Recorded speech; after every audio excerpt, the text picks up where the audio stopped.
Assalamualaikum warahmatullahi wabarakatuh.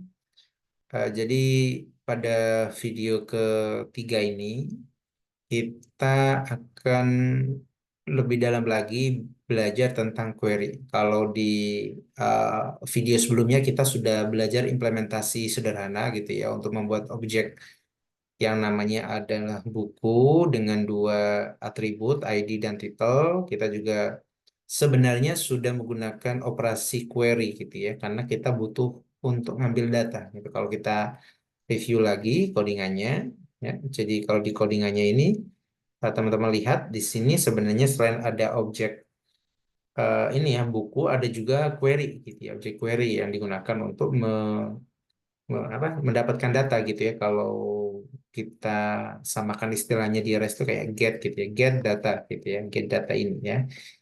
Nah, jadi memang kita butuh ini ya, butuh query ini untuk bisa memperoleh data gitu. Nah, query ini hanya untuk get gitu ya. Kalau untuk post, put itu menggunakan namanya mutation. Nah, mana kita sudah membuat field book ya, yang mana dia apa namanya itu akan mengembalikan buku gitu ya, buku buku ID dan titelnya, gitu, ID dan titelnya hanya satu gitu ya. Nah, kalau misal kita ingin ada dua fungsi gitu ya, ada dua field gitu ya. Jadi misal selain ingin user tuh dia bisa ngambil semua data di bukunya gitu ya, sorry, mengambil satu data atau lebih dari satu, artinya semuanya gitu ya. Maka kita membutuhkan field yang lain gitu ya, atau kita membuat resolver yang lain gitu ya untuk ini gitu ya, mengambil keseluruhan data. Kalau ini kita contohnya misal contohnya datanya cuma satu gitu ya. Nah, karena kita ingin membuat kayak misal di REST tuh kayak endpoint yang berbeda, endpoint cuma ngambil satu satu title gitu ya, sorry, mengambil satu record dengan mengambil record yang banyak gitu, tentu beda ya, maksudnya endpointnya berbeda gitu. Jadi kita butuh kita namanya list ya, karena kita mengambil lebih dari satu ya. Jadi misal namanya adalah books gitu ya, artinya ingin ambil semua bukunya. Nah, kita bisa gunakan namanya adalah list dari book ini ya. Jadi kalau misal kita cuma ngambil satu satu objek gitu ya, kita namanya satu instance ya, namanya adalah field gitu ya. Kalau lebih lebih dari satu kita list gitu. Itu kalau misal kita lihat di sini, nah seperti ini ya. Author dia punya tipenya adalah ingin mendapatkan satu author, berdasarkan author mendapatkan semua buku dari author tersebut ya. Ini kita menggunakan namanya akan menggunakan namanya adalah list ya, menggunakan namanya list gitu ya. Oke ya, jadi query tadi ya digunakan untuk ngambil data tadi. Nah, jadi kita akan membuat resolver lainnya yang namanya resolver books gitu ya. Pastikan namanya harus sesuai dengan ininya tadi, ya, fieldnya tadi. Maka kita membuat fungsi baru namanya uh, def resolve books ya. Oh iya, terkait terkait ini tadi info saya belum ini ya, belum tampilkan ya. Misal ini saya hapus terlebih dahulu gitu ya. Saya hapus, saya komen terlebih dahulu. Ya, info ini dia kita bisa mendapatkan, misal mendapatkan informasi terkait skemanya atau yang lain ya. Misal kita coba tampilkan dulu di sini. Eh, print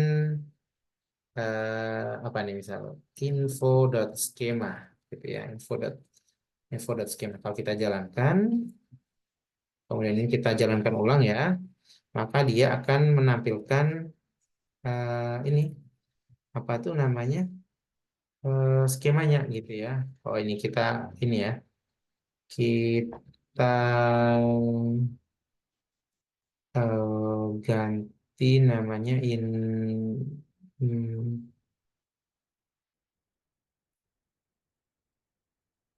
skema print skema info skemanya.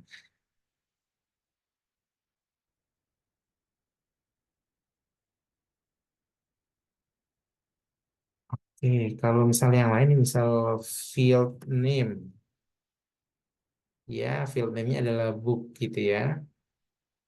Oke, kurang lebih seperti itu ya. Info itu kurang lebih seperti itu ya. Walaupun kita nggak pakai, kita mungkin nggak perlu, tapi eh, ya eh, kita masukkan sebagai parameternya gitu ya. Karena kalau kita nggak masukkan dia, kadang dia nggak memberikan warning, nah, mungkin bahkan error gitu ya. Oke, kembali lagi ke ini tadi ya, ke ke books gitu ya. Jadi kita akan membuat resolver untuk books. Artinya books ini ingin menampilkan semuanya, semuanya, semua bukunya. Gitu ya. Jadi kita membuat sebuah fungsi masih di dalam kelas yang sama, kelas query tadi. Jadi selain ada fungsi resolve book, kita juga punya namanya fungsi def resolve books ya, harus sama sesuai namanya. Info. Oke, nah di sini kita akan mengembalikan mengembalikan ini gitu ya, mengembalikan semua buku gitu ceritanya. Jadi misal kita punya buku satu, buku dua, buku tiga, ya idealnya kita punya nanti punya data sendiri ya. Tapi sementara kita mungkin bisa langsung tulis di sini. Nanti biar kita bisa bandingkan. Ya, tentu saya ingin menampilkan adalah return gitu ya. Return apa? Return dari list ya, dari list array. Jadi menampilkan datanya nanti dalam bentuk apa tuh namanya array gitu ya, list gitu ya.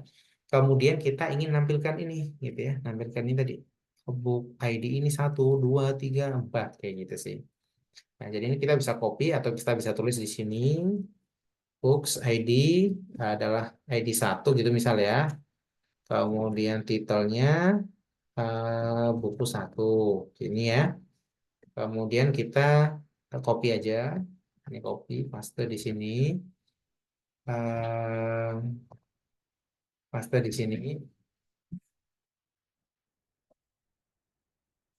Hmm. Master di sini kita ganti misal ID-nya adalah dua, bukunya adalah dua gitu ya, dan seterusnya ya, nah seterusnya. Misal kita cuma tiga gitu aja ya. Nah, kalau sudah ya sudah seperti ini ya, sudah seperti itu. Kemudian kita akan coba jalankan ini query yang pertama tadi ya. Kita sekarang ini kita copy ya, kita paste di sini. Ya, misal ini namanya adalah books, books gitu ya. Jadi kalau kita jalankan Um, none. None itu karena um, coba dilihat lagi. Books self return um, books ID satu titel satu um, resolve books books. Oke, ini sudah kita coba jalankan. Ini kita jalankan. Ini kita jalankan. Nah, udah. Tadi belum dijalankan soalnya. Belum di run ya. Sorry. Jadi ini skemanya diupdate ya. Jadi ada tambahan ini ya. Books gitu ya. Field atau list books gitu ya. Yang mana menampilkan menampilkan banyak buku ya. Yang mana yang satunya adalah seperti ini. Gitu ya. Kemudian ini adalah ini mungkin saya kasih ini ya. Markdown biar nggak bingung ya. Tes buku gitu ya, tes satu buku gitu ya, satu buku. Nah ini ya, dia akan menampilkan buku yang kedua, ini yang kedua ya, karena ya di sininya dua gitu ya. Ya misal kalau di sini saya tambahkan selain ID, jika kita juga masukkan titel, maka dia akan menampilkan ID yang kedua. ID yang kedua dengan titelnya adalah buku. Sedangkan yang kedua adalah tes all buku di sini, tes all buku gitu ya. Nah, saat all buku ini kita perhatikan dia akan menggunakan books, bukan book lagi ya, menggunakan yang ini, yang mana dia akan mengembalikan semua nilainya, melakukan semua nilainya, jadi ada satu, dua, tiga, gitu ya. Kalau kita jalankan, nah dia akan menampilkan books, yang dalam books ada array-nya, gitu ya.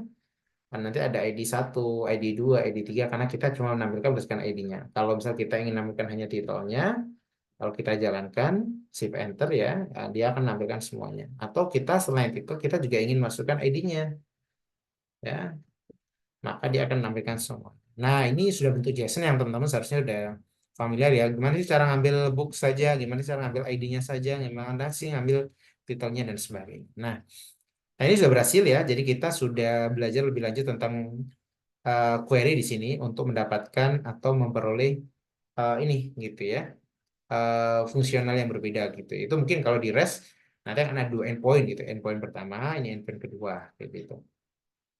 Nah, mungkin hal seperti tidak ideal ya karena datanya biasanya itu terpisah gitu dari logiknya.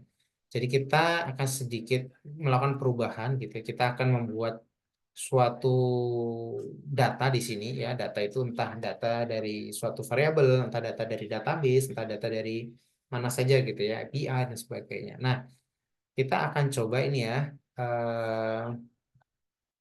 update data ya, update data. Jadi kita misalnya kita punya data gitu ya, punya data yang disimpan dalam dalam list gitu ya, yang mana data tadi isinya adalah ID dan title gitu ya, ID dan title yang ini tadi, ID dan title. Nah, ini misal saya bisa copy nih ya, ini saya bisa copy, nah ini saya copy ya, atau saya tulis aja sih, begini aja ya, ID ke satu, kemudian titelnya adalah buku satu, seperti ini ya. Ini adalah satu record gitu ya, satu record ya. Kemudian saya bisa copy ini banyak, uh, yang saya enter gitu ya. Misal seperti ini, ID kedua, buku dua, ID ketiga, buku tiga, ID keempat, buku empat, ID kelima, buku lima. Nah, ini dihapus ininya, komanya, karena sudah record terakhir. Nah, kita akan punya data seperti ini ya, punya data seperti ini. Kemudian kita akan jalankan ini tadi, tapi kita perlu sedikit rubah karena ini hardcode di sininya. Jadi kita akan ngambil berdasarkan data tadi. Nah, ini kita jalankan terlebih dahulu ya. Oke, jalankan. Kalau kita tulis data indeks ke 0, maka dia akan ngambil data yang ke sini. Kalau kita tulis indeks ke 1, maka dia akan mengambilkan indeks ke ya. Kalau saya ingin menampilkan titelnya saja, maka di sini nanti akan ada titel kayak ini. Nah, kayak gitu ya. Tapi yang paling penting adalah gimana mengakses masing-masing record ini atau semuanya. Atau semuanya kita bisa gunakan data seperti ini. Oke, gitu ya. Jadi kita sudah nyiapin datanya, yang mana datanya bisa memang dari variabel, bisa dari hardcode-nya ini. Oke, sekarang kita copy tadi ya. Kode yang ini kita copy semuanya. Ctrl C, Ctrl A, Ctrl C. Saya paste di paling bawah sini, Ctrl V. Nah, kita perlu sedikit sesuaikan gitu ya. Jadi misal kita ingin nampilkan ID-nya itu adalah ID yang kedua. ID yang kedua itu berarti harusnya adalah data indeks ke satu ya. Data indeks ke satu. Saya ingat ya, data indeks ke satu itu karena indeks itu mulai dari nol ya. Ya ini indeks ke satu, maka ID adalah ID 2 gitu ya. Oke, seperti itu ya. Jadi apa yang terus dirubah? Yang dirubah adalah ininya ya, ID-nya ini adalah ya kita rubah menjadi data indeks ke misal ke satu ya, indeks satu berarti ID kedua, yang kita ambil adalah ID-nya saja ya, ID-nya saja. Nah, kayak gini. Ya, ingat ya. Jadi ini indeks ke satu. Kalau kita tambahkan key ID maka dia akan ngambil cuman ID-nya saja. Ya, kalau kita ganti titel maka dia akan menampilkan ininya apa, nama bukunya ya. Jadi eh, eh, kita rubah bentuk yang tadi gitu ya, langsung kita masukkan dua, kita ganti data indeks ke satu seperti yang ID gitu ya. Ini juga sama ya, ini kita juga buang.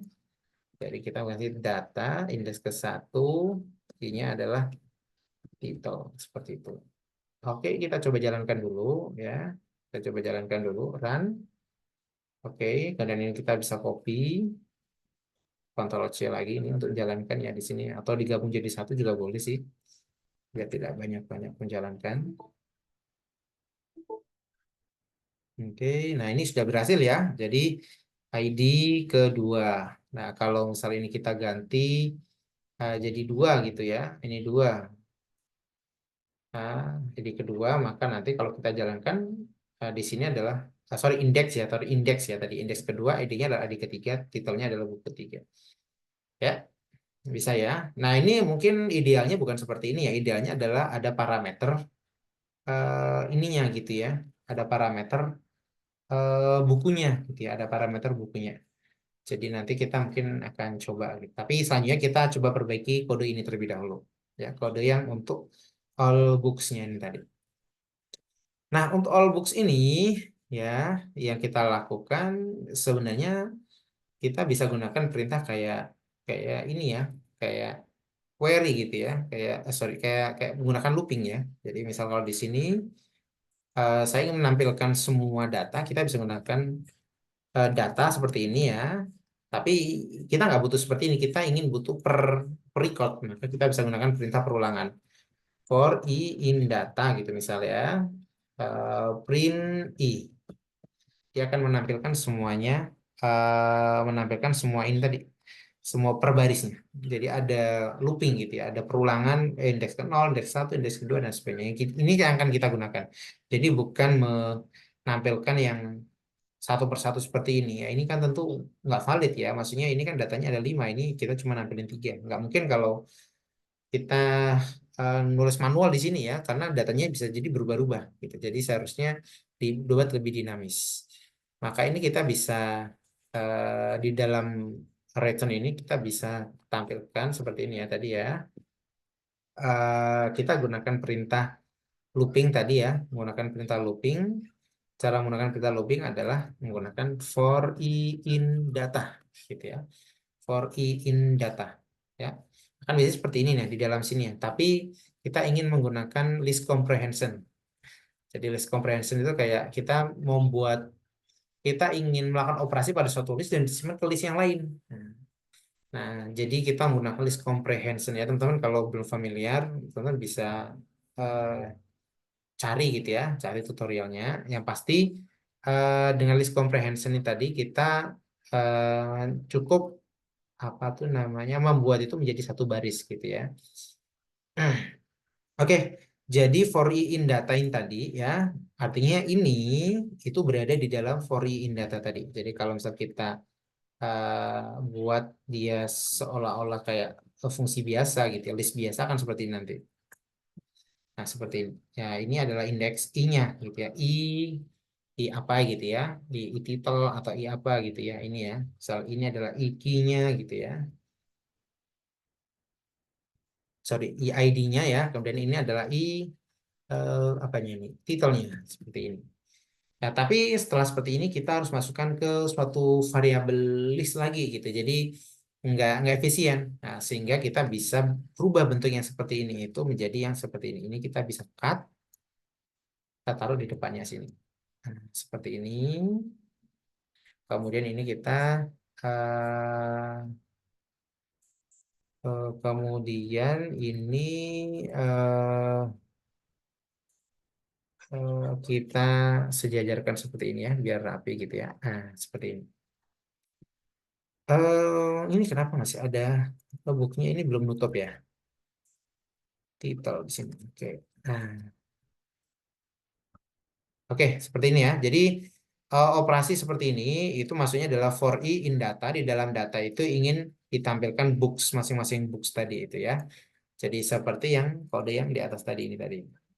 Nah, seperti ini.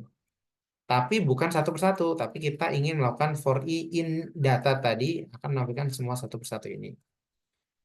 Nah, oke ya, semoga bisa dipahami ya. Kalau masih belum, silahkan di review-review ya. Nah, I di sini akan menampilkan di setiap record yang tadi ya, setiap record yang tadi. Oke, mungkin kita coba dulu ya. Misal kita ganti di sini jadinya S books, gitu ya. Kemudian kita coba jalankan. Oke, kita sudah dapat ID 1, buku 1, ID 2, buku 2 dan seterusnya. Dia kita sampai sampai ada 5 buku. Misal datanya ini ada penambahan nih. Ada penambahan ini saya tambah gitu ya. Ada buku ke-6. Buku 6 ini buku 6 ya. Karena dia ini ya, bukan ini ya. Kita jalankan ya. Kita di variabel ya kita harus jalankan dulu di sini. Dan ini kita jalankan ulang. maka dia akan menambah buku yang keenam dan seterusnya ya. Jadi kurang lebih seperti itu ya. Yang pasti saat kita ingin membuat ini ya apa pendekatan dengan GraphQL ya, kita harus menyiapkan operasi query gitu ya. Operasi query yang mana di operasi query ini akan mengizinkan apa saja yang boleh dan nggak boleh, atau mungkin apa saja yang boleh dilakukan oleh si klien tadi gitu ya, si consumer tadi gitu ya. Jadi kalau dia membolehkan book dan books ya, maka dia bisa query-nya bisa dia bebas aja gitu. Dia ingin ingin mau ngambil apa gitu ya. Nanti kalau misal kita ingin by parameter gitu ya, maka kita harus definisikan lagi. Oh, ternyata ada juga book dengan author nih, maka kita harus bikin lagi di sini, dan tentu harus bikin resolvernya gitu ya, fungsi untuk ngambil data tadi bagaimana. Kayak gitu. Yang mana nanti itu semua masuk dalam skema dan mana tergantung dari query-nya tadi. Misal kita hanya ingin titel saja, ya kita bisa jalankan, dia hanya akan menampilkan titelnya saja. Kayak gitu sih. Nah itu mungkin ya terkait terkait query ya. Jadi semoga bisa dipahami. Yang pasti query di sini adalah seperti operasi get pada REST API. Ya, terima kasih dan semoga bermanfaat dan silakan dicoba. Assalamualaikum warahmatullahi wabarakatuh.